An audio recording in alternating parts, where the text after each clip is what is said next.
Y ahora, un mensaje de bendición con el pastor Víctor Manuel Buitrago. Bendito Señor, gracias porque a través de estas redes sociales podemos compartir tu palabra y esperamos que tú la uses para que muchos te conozcan a ti, para que muchos crezcan en la fe. Gracias por este día, gracias por las bendiciones que nos das y te suplico que sea tu Espíritu Santo quien nos lleva de la mano para conocerte más a ti, para conocer más a tu iglesia y de esta manera recibir mucha bendición. Gracias en el nombre de Cristo Jesús. Amén y amén. Gloria al Señor. Vamos a tratar hoy acerca de la comunión cristiana. Voy a tomar todo el capítulo 16 de Romanos, pero por ahora voy a leer solamente del versículo 16 en adelante, unos cuantos versículos. Dice: salúdense unos a otros con un beso santo. Todas las iglesias de Cristo les envían saludos. Y ahora, mis amados hermanos, les pido algo más. Tengan cuidado de los que causan divisiones y trastornan la fe de los creyentes al enseñar cosas que van en contra de las que ustedes se les enseñaron. Manténganse lejos de ellos. Tales personas no sirven a Cristo nuestro Señor, sirven a sus propios intereses con palabras suaves y halagos y engañan a la gente inocente. Pero todos saben que ustedes son obedientes al Señor. Eso me llena de alegría. Quiero que sean sabios para hacer lo que está bien y sigan siendo inocentes en cuanto a toda clase de mal. ¿Qué es la comunión cristiana? El cristianismo se vive en comunidad. La comunión cristiana es participación. Los creyentes participan de la comunión cuando se ayudan unos a otros a solventar sus problemas, a llevar las cargas en unidad, en cooperación, y cuando cada miembro es parte importante del grupo, cuando hay objetivos comunes, cuando hay un sentimiento de unidad, de asociación, de concordia, de amor. El apóstol Pablo menciona en este capítulo a 35 personas. De esas 35 personas, 26 están en Roma. Probablemente eran creyentes que habían conocido, el apóstol Pablo los había conocido en otros lugares. Pero esto muestra algo importante, y es que Pablo mantenía la unidad, la comunión y la amistad con ese grupo de personas. Entonces vamos a tratar de ver qué es en sí la comunión cristiana, tomando como referencia este capítulo 16 de Romanos.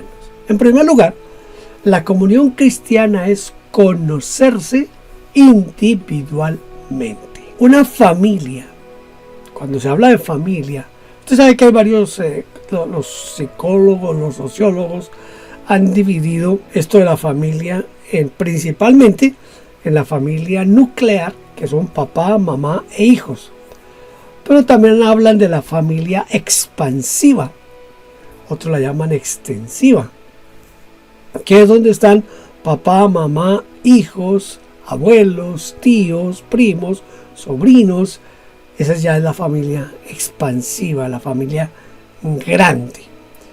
De todas maneras, casi siempre, hay contadas excepciones, pero casi siempre esas familias se conocen por nombre. Uno llega donde el primo y lo saluda por nombre, llega donde el tío y lo saluda por nombre, con más razón a los abuelos, ¿verdad? Pero se conocen por nombre entre todos.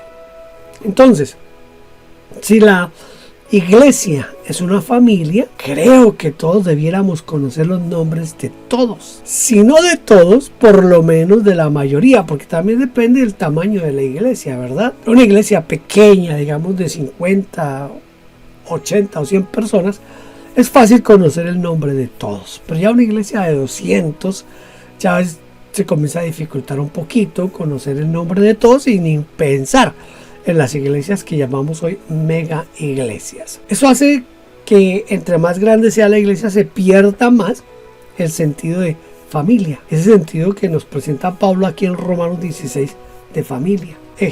No es concebible que una familia no se conozca entre sí, ¿verdad?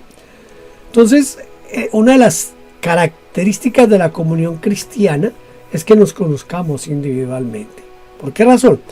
Porque cada persona dentro de la iglesia, dentro de esa comunidad, es importante. Todos somos importantes. Todos tenemos un papel que desempeñar. Todos tenemos un ministerio que desarrollar dentro de esa comunión cristiana. La comunión cristiana también es la unión de personas sin distinción de ninguna clase. Es decir, que en la iglesia se supone que en la iglesia deben de desaparecer las clases sociales. Es decir, en el caso del apóstol Pablo, ya no deberían de existir amos y siervos. Ahora todos somos uno en Cristo Jesús. En la iglesia que trata de guardar la comunión cristiana, no debe haber ese tipo de divisiones. El apóstol Santiago nos dice que eso no está bien delante de Dios. Él lo expresa de la siguiente manera. Él dice, si a su congregación llega un hombre que es rico, que tiene anillos de oro, cadenas de oro, y a él le dan el mejor lugar, la mejor posición, pero llega el hermano que no viste bien, el hermano que es como el más pobre de la comunidad, y a él lo ponen en el lugar más difícil, más apartado. Dice Santiago, eso no es cristianismo. Eso no es cristianismo. Entonces, en la iglesia como comunidad, uno de los requisitos para que se mantenga esa comunidad como familia de Dios es que desaparezcan completamente las divisiones de clase. Que no haya ricos ni pobres, que no haya el doctor y el iletrado, sino que todos seamos iguales y todos recibamos el mismo trato. El versículo 10 y 11 de Romanos 16 dice: saluden a Apeles, un buen hombre aprobado por Cristo, y den mis saludos a los creyentes de la familia de Aristóbulo. Saluden a Herodión, judío como yo. Saluden a los de la familia de Narciso, que son del Señor. ¿Qué es lo que está haciendo Pablo con estos dos versículos? Lo que el apóstol Pablo está mostrando es que no hay clases, no hay personas más importantes que otras, sino que todos somos iguales. Entonces, una de las características de la comunión cristiana es que ya no hay distinción de clases. La iglesia es un lugar donde se derriban las barreras radicales. El versículo 21 dice: Timoteo, mi compañero de trabajo, les manda saludos, igual que Lucio, Jasón y Sosípater, judíos como yo. Aquí se encuentran nombres griegos, judíos y latinos. Es decir, que se han acabado esas barreras que pueden ser barreras raciales. Es bien interesante cuando uno asiste a una iglesia como aquí en Canadá, que es un país bastante multicultural. En casi todas las ciudades de Canadá usted va a encontrar personas de casi, yo no sé, no puedo decir que de todo el mundo, pero de muchos países. Yo asisto a una iglesia donde hay filipinos, donde hay últimamente han llegado unos ucranianos, hay africanos, hay también de la parte norte de Europa, hay también de Suramérica, hay de Centroamérica y desde luego canadienses. Pero cuando nos reunimos en el culto el domingo, allí no hay esa separación de que este es colombiano, que este es salvadoreño, que este es ecuatoriano, o que este es peruano, o que este es ucraniano, o que no, eso no existe ahí. Todos somos iguales. Todos somos iguales. No hay esa separación de personas. En las comunidades latinoamericanas se puede dar, por ejemplo, los regionalismos. Yo estuve en un país, no lo voy a mencionar, pero estuve en un país donde había una división bien fuerte entre las iglesias que ellos llamaban las iglesias de la sierra y las iglesias costeras. Los de las iglesias costeras se sentían más personas y mejores que los de la sierra, y los de la sierra se sentían con ciertos celos por los de las iglesias de las costas, porque se sentían inferiores. Entonces había una guerra allí que no es sana. Si somos uno en Cristo, si hemos sido salvados por el mismo Señor, si hemos sido limpiados por la misma sangre y tenemos el mismo Espíritu Santo, no hay ninguna razón para que estemos en divisiones, estemos separados.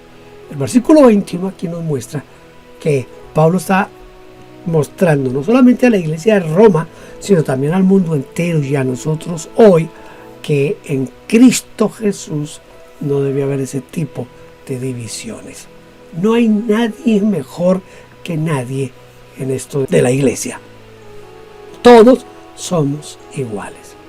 La iglesia debe ser un lugar donde se destruyen las barreras intelectuales. En el versículo 23 se habla, dice, lo saluda Gayo. ¿Se acuerdan de Gayo? Es el mismo que menciona Juan en una de sus epístolas.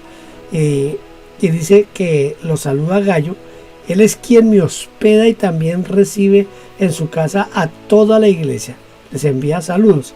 Erasto, escuche esto, Erasto era o es el tesorero de la ciudad y también el hermano cuarto. La iglesia es un lugar donde se destruyen las barreras intelectuales. Note que aquí está hablando, Pablo está mencionando, entre todos los que está mencionando hombres, mujeres, esclavos libres, dueños de esclavos. Ahora está mencionando aquí a Erasto, quien era el tesorero, parece que era el tesorero de Corinto. Así que entonces no hay distinción aquí entre uno y otro. No es en las iglesias. Bueno, yo hablo de experiencia latinoamericana porque es donde yo desarrollé todo mi ministerio. La experiencia de la iglesia latinoamericana es que cuando llega alguien con ciertos pergaminos, vamos a decir, voy a dar un ejemplo. Llega, por ejemplo, un médico, un doctor en medicina y se convierte. Entonces, lo queremos poner casi de inmediato. El hombre acaba de aceptar a Cristo Jesús y casi siempre tenemos la tendencia de ponerlo de una vez como líder, ya sea como maestro de la escuela dominical, ya sea como líder de algunos de los grupos de la iglesia. Queremos involucrarlo pronto en eso. Eso muestra nuestra ignorancia, primero de la Biblia. Segundo, muestra nuestra ignorancia acerca de lo que es la madurez espiritual. Pablo una y otra vez recomienda que en los puestos o cargos de liderazgo no debe de haber personas neófitas. Un neófito es una persona que no sabe. Un doctor en medicina puede saber de todo lo que es el cuerpo humano, de las enfermedades, de las medicinas para curar las enfermedades, pero puede no saber nada de la Biblia. Y aunque supiera de la Biblia, si él viene con un bagaje, con un conocimiento de la Biblia, su conocimiento será únicamente a nivel intelectual, pero no tendrá un carácter espiritual, y él necesita primero fundamentarse en la fe, fundamentarse en la palabra de Dios, ya en unión con el Espíritu Santo, con la guía de los líderes de la iglesia. Él va a ir adquiriendo la experiencia y hay que esperar a que llegue a eso. Pero si lo ponemos de una vez a ocupar cargos porque es un doctor, entonces estamos haciendo la diferencia entre unos y otros. Estamos haciendo niveles dentro de la iglesia. Tengamos cuidado con eso. La iglesia debe ser un lugar en donde no debe haber ningún tipo de estratos sociales. Todos somos iguales en Cristo Jesús. También la iglesia es un lugar prominente para la mujer. En el tiempo del Señor Jesucristo, desde antes, ¿no? En la cultura judía, la mujer no tenía ningún tipo de relevancia. Tanto es así que dicen que los judíos oraban y cuando oraban decían: Señor, te doy gracias porque no soy un gentil, porque no soy una mujer y porque no soy un perro. Entonces, miren en el lugar en que tenían a las mujeres. Por eso el encuentro del Señor Jesucristo con la samaritana hace que se vea cómo el Señor levanta a la mujer a un lugar en el que la mujer tiene que estar. Entonces, la mujer dentro del cristianismo ha sido rescatada de allá, de ese ostracismo en el que vivía, en el que estaba. Dentro del cristianismo ha sido levantada por el Señor Jesucristo en primer lugar. Y por más de que muchos acusan a Pablo de machista y de ser antifeminista y todo este tipo de cosas, si usted mira con detenimiento todo el capítulo 16 de Romanos, va a encontrar que el apóstol Pablo menciona aquí a muchas mujeres, mostrando, y algunas de ellas las menciona dándoles como relevancia, mostrando que habían hecho un trabajo excelente dentro de la iglesia, lo cual muestra que la iglesia debe de poner en un lugar especial a las mujeres. Las mujeres deben de ocupar un lugar prominente. No voy a entrar ahora en la discusión de si deben o no deben ser pastoras, dejémoslo ahí quietico ese aspecto, pero escúcheme, yo creo que la iglesia ha rescatado la posición de la mujer. Por eso no es lógico que dentro de la iglesia se levanten movimientos feministas, porque si alguien ha dado relevancia a la mujer es precisamente la iglesia, y es parte de lo que es la comunión cristiana. Cuando el Señor a través de Pablo nos dice que ya no somos ni judíos, ni esclavos, ni libres, ni gentiles, ni hombre, ni mujer, sino que ahora somos uno en Cristo Jesús, está hablando de esa igualdad dentro de la iglesia, de la importancia que debe ocupar cada persona, porque cada persona es una persona y cada persona recibe el reconocimiento de parte de Dios y debe recibirlo de parte de la iglesia. La iglesia es un lugar donde se da un lugar especial a la mujer. En tercer lugar, la comunión cristiana es una relación de afecto entre hermanos. Siempre debe haber palabras de afecto y de elogio entre nosotros. Voy a leer aquí unos cuantos versículos para que veamos cómo Pablo trata este asunto. Él dice: les encomiendo a nuestra hermana Febe, mire, hablando de esto de la mujer, les recomiendo a nuestra hermana Febe, quien es diaconisa de la iglesia en Cencrea. Recíbanla en el Señor como digna de honra en el pueblo de Dios. Ayúdenla en todo lo que necesite, porque ella ha sido de ayuda para muchos, especialmente para mí. Esto es una cuestión bien importante de lo que el apóstol Pablo está hablando aquí. En el versículo 2 dice: recíbanla en el Señor como digna de honra. Esto es bien importante. En el versículo 5, den también mis saludos a la iglesia que se reúne en el hogar de ellos. Saluden a mi querido amigo Epéneto. Él fue el primero de toda la provincia de Asia que se convirtió en seguidor de Cristo Jesús. Versículo 6 dice: denle mis saludos a María, quien ha trabajado tanto por ustedes. El versículo 10 dice: saluden a Apeles, un buen hombre aprobado por Cristo, y den mis saludos a los creyentes de la familia de Aristóbulo. En el 12: den mis saludos a Trifena y Trifosa, obreras del Señor, y a la amada Pérsida, quien ha trabajado tanto para el Señor. 13: saluden a Rufo, a quien el Señor eligió para hacerlo suyo, y también a su querida madre, quien ha sido como una madre para mí. Note que hay una relación de afecto y de elogio. Cuando uno menciona en un grupo por nombre propio a ciertas personas y les envía saludos, abrazos y ese tipo de cosas, muestra que ocupan un lugar especial en nuestra mente, en nuestro corazón, en nuestra vida. Y lo que está haciendo Pablo aquí es mostrar que la iglesia, que es un lugar de comunión, esa comunión se muestra a través de esa relación de afecto entre los hermanos. Esa relación es la que nos va a mostrar al mundo como una comunidad especial. En el primer siglo, cuando la iglesia estaba comenzando en Jerusalén, una de las cosas que más impactó en la comunidad era la unidad de la iglesia. ¿Por qué? Porque no había necesitado entre ellos, dice la palabra.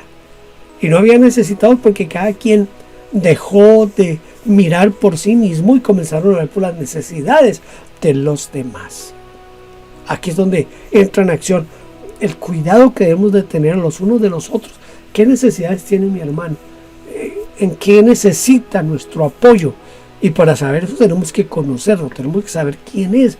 Y para poderlo conocer necesitamos estar en comunión permanente con ese hermano. Eso debe existir a todo nivel, a nivel de la iglesia local, a nivel de los concilios, de las denominaciones. Los líderes de las denominaciones deben preocuparse para que dentro de su organización no haya pastores que estén pasando necesidades. Deben de procurar que todos sus pastores tengan una vida digna hasta donde sea posible, hablando económicamente y hablando en cuanto al trato para con ellos. Yo sé que no es igual una persona que trabaja en un campo, en una zona rural, a una persona que trabaja en una ciudad. Las necesidades de uno son diferentes a las necesidades del otro. Pero el hermano que es pastor en la zona rural, el hermano que es pastor en la ciudad, son iguales delante de Dios. Y a los dos debemos de prestarle la misma atención. Los hermanos en la iglesia local tienen que atenderse unos a otros y ver las necesidades los unos de los otros. Esto es lo que indica el mantener esa comunión entre los hermanos. Tiene que haber palabras de afecto, de elogio. También debe de haber, el versículo 16 ha causado en algunas partes un poquito de inquietudes y problemas. Yo he escuchado varias interpretaciones de este versículo 16. Dice: salúdense unos a otros con un beso santo. Con un beso santo. La Reina Valera del 60 traduce ósculo, santo. Y la interpretación que se da es que en el tiempo del primer siglo el beso se daba en la boca, no en la mejilla, no en la frente, no en la mano, sino era en la boca. Y era indistinto entre hombres con hombres, mujeres con mujeres, hombres con mujeres. No era un beso de pasión, no era un beso, a ver, permítame esta expresión, no era un beso con lengua, no, era un beso de aprecio, de cariño. Yo soy colombiano y en Colombia es una costumbre que a mí siempre me ha parecido bonita, y sobre todo cuando se hace en la iglesia, pero es de todos los colombianos en general. Y es que cuando nos encontramos y nos saludamos, casi siempre no es un beso, eso sí lo aclaro, no es un beso. En muy contadas ocasiones se da el beso, pero hay un roce de mejilla, como si se fuera a dar un beso en la mejilla, pero casi nunca se da el beso en la mejilla, sino solamente yo rozo mi mejilla con la mejilla de él o de ella. Entonces, y un abrazo. Cuando yo llegué aquí a este país, a Canadá, aquí en este país hay una norma sociocultural que es que cada persona tiene un área, un espacio, lo han calculado más o menos de 70 centímetros a la redonda. Entonces, quiere decir que yo no me puedo acercar a nadie. Así, para saludarlo así como hacemos en Colombia, no. Al principio yo sufrí por eso, porque yo pensaba que era que me rechazaban. No, es que esa es la cultura canadiense. Y la van adquiriendo las personas que se van radicando en este país, van adquiriendo ese tipo de cultura. Yo, gracias a Dios, no he perdido la costumbre colombiana del abrazo y el roce de mejilla y el Dios te bendiga y te quiero y te amo. Eso todavía lo hago. El beso esa es una expresión de amor, independiente de si era en la boca, si era en la mejilla, si era en la frente. Lo que Pablo está hablando aquí es de esa expresión de cercanía que debe haber entre los hermanos en Cristo Jesús. Que sea un beso de comunión, que sea un beso de amor, que sea un beso de expresar que somos uno en Cristo, que no va a ser el beso de Judas, eso sí, que no vaya a ser el beso de Judas, pero que sí haya esa expresión de cariño, de afecto entre unos y otros. Yo tengo unos amigos con los que me hablo, no muy seguido, pero siempre tenemos cierta comunicación y siempre me despido con ellos diciéndole: lo quiero, lo quiero mucho. Al principio uno de ellos como que como así que este man me está diciendo que me quiere. Pero sabe una cosa, después de varias veces de decírselo, ahora él también me dice a mí, lo quiero mucho, porque es una expresión de afecto. Yo aprecio mucho a mi amigo Luis, lo aprecio porque lo conocí hace mucho, recién me convertí, cuando yo llegué a la iglesia, él ya estaba en la iglesia, y todo el tiempo hemos compartido, y yo lo considero un amigo y una persona a quien yo le tengo un aprecio especial. Entonces siempre lo saludo, y cuando lo saludo y me despido le digo, lo quiero mucho. Entonces Luis ya también me dice que me quiere. Entonces es una expresión de amor entre cristianos.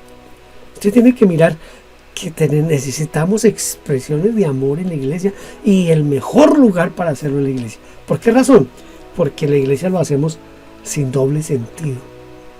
No lo hacemos con una doble intención, ese saludo, sino es un puramente afecto, cariño, amor en Cristo Jesús. También el versículo 23 nos habla de la hospitalidad. Mire cómo lo dice Pablo, lo saluda Gayo. Él es quien me hospeda y también recibe en su casa a toda la iglesia.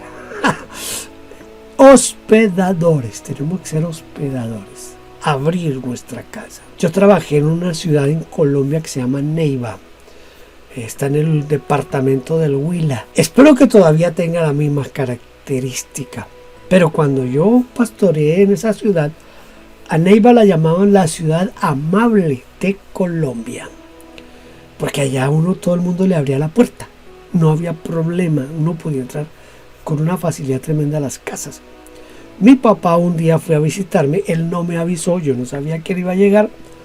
Él iba desde la capital, eran 6 horas en transporte en flota, en bus, y cuando él llegó nosotros habíamos salido con mi esposa, ese día habíamos salido temprano, y él llegó, parece que llegó como a las 8 de la mañana, pues él tocó a la puerta, nadie abrió porque no estábamos nosotros allí, pero la vecina de frente se dio cuenta del asunto.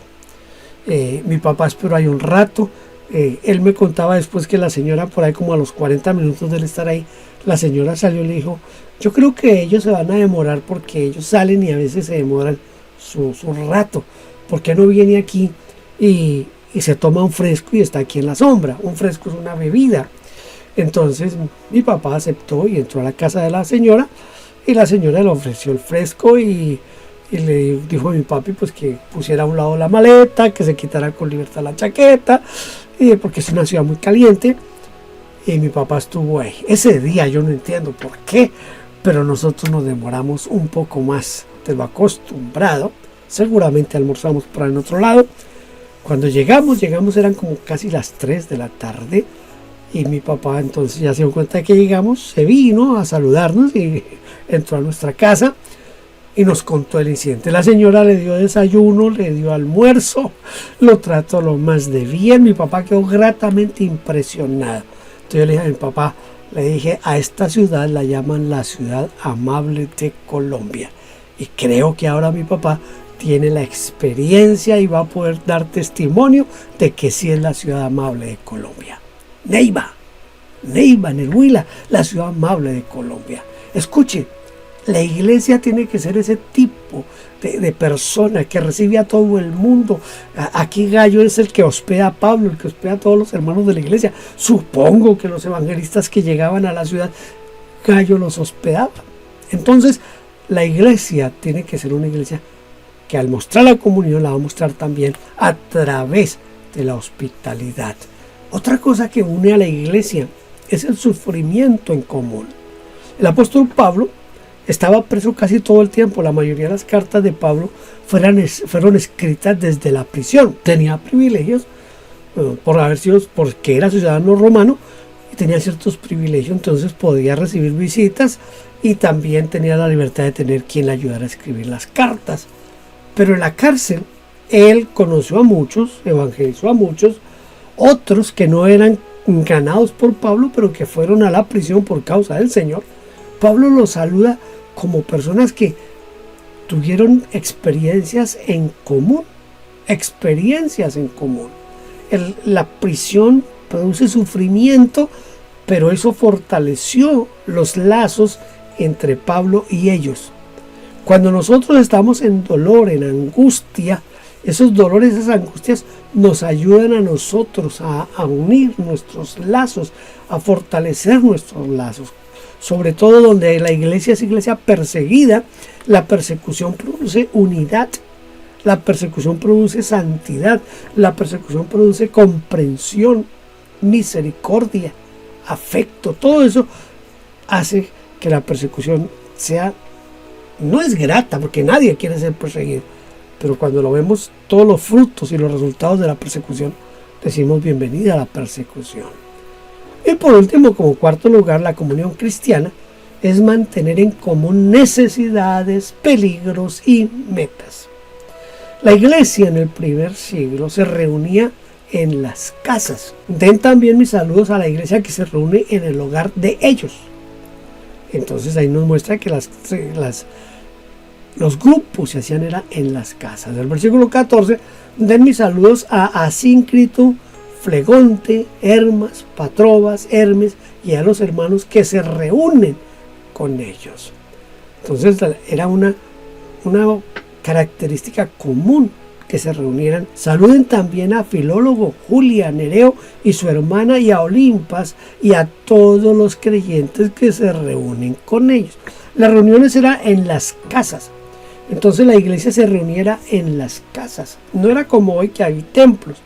En este tiempo no habían templos. Los expertos dicen que los templos comenzaron a construirse prácticamente en el siglo III, cuando Constantino se convirtió al cristianismo y mezcló el cristianismo con el paganismo y formó lo que hoy se conoce como la Iglesia Católica.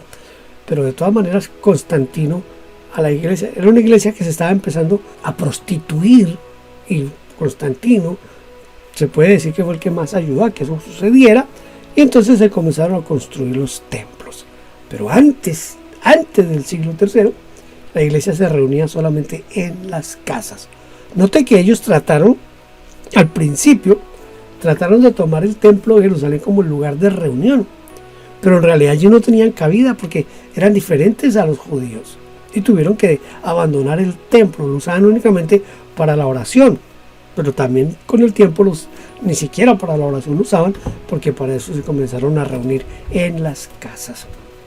Las reuniones familiares, cuando viene una familia y viene a mi casa, una familia cristiana, y podemos estar juntos, compartir juntos, eso ayuda a que la comunión se fortalezca. Hay que tener en cuenta cómo la iglesia se reunía en el primer siglo, eran las casas. Siempre vamos a tener problemas de divisiones, de falsas doctrinas, de personas que dejan la iglesia y que van a causar ciertas anomalías. Versículos 17 en adelante dice: y ahora, mis amados hermanos, les pido algo más. Tengan cuidado con los que causan divisiones y trastornan la fe de los creyentes al enseñar cosas que van en contra de las que ustedes les enseñaron.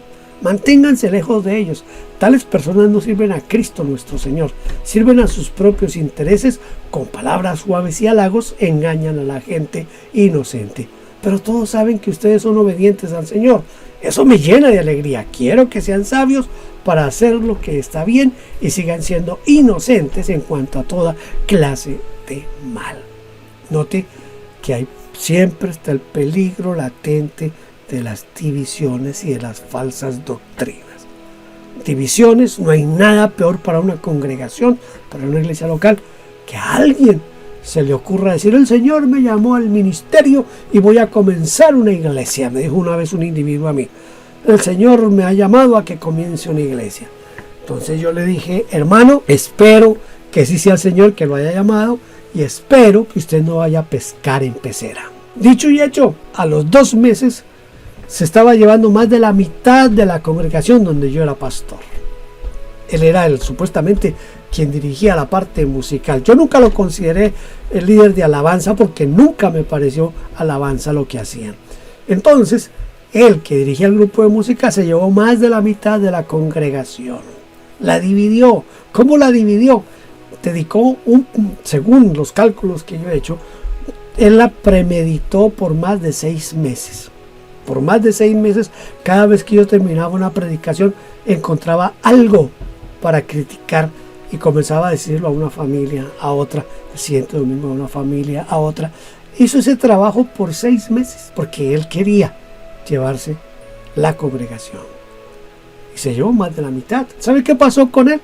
En menos de 6 meses, ni siquiera era líder. Ni siquiera era líder, pero sí causó un gran mal, haciendo una división. Cuidémonos de los que dividen a las iglesias locales. Cuidémonos de las falsas doctrinas. Hoy estamos llenos de falsas doctrinas. Y el problema es que muchos de esos que predican falsas doctrinas, la mayoría de cristianos, hablo de los latinoamericanos, la mayoría de cristianos consideran que esos que predican falsas doctrinas son los grandes líderes. Los grandes líderes los admiran, los apoyan, pero tienen unas herejías terribles. No voy a dar nombres porque una amiga mía me dijo, es que el problema suyo es que usted se pone a hablar mal de los demás. Entonces yo solamente les advierto que hay muchos que nosotros consideramos eminencias que lo que hacen es predicar barbaridades de la Biblia. Si usted quiere saber quiénes son, escríbame victorbuitrago@gmail.com y yo con gusto le digo quiénes son y le doy los puntos donde ellos predican sus falsas doctrinas. Cuidémonos de las falsas doctrinas, cuidémonos de las divisiones.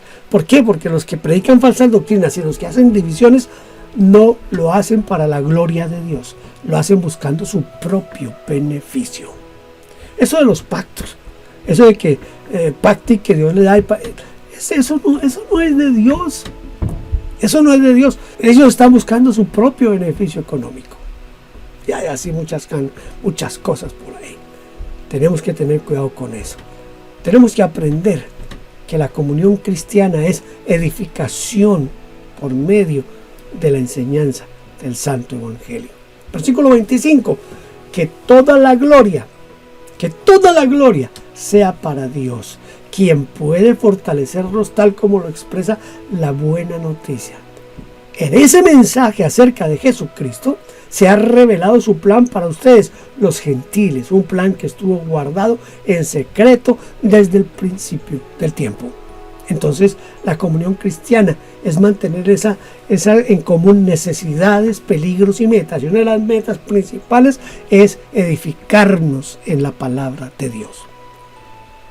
Pedro termina su segunda epístola diciendo, antes bien creced en la gracia y en el conocimiento de nuestro Señor Jesucristo. Tenemos que ser edificados en el Santo Evangelio. Y para ser edificados en el Santo Evangelio necesitamos leer la Biblia, leer la palabra de Dios, leámosla todos los días, leámosla, releámosla y volvámosla a leer, porque es la única manera de ser edificados. Termino. La comunión cristiana es conocernos individualmente.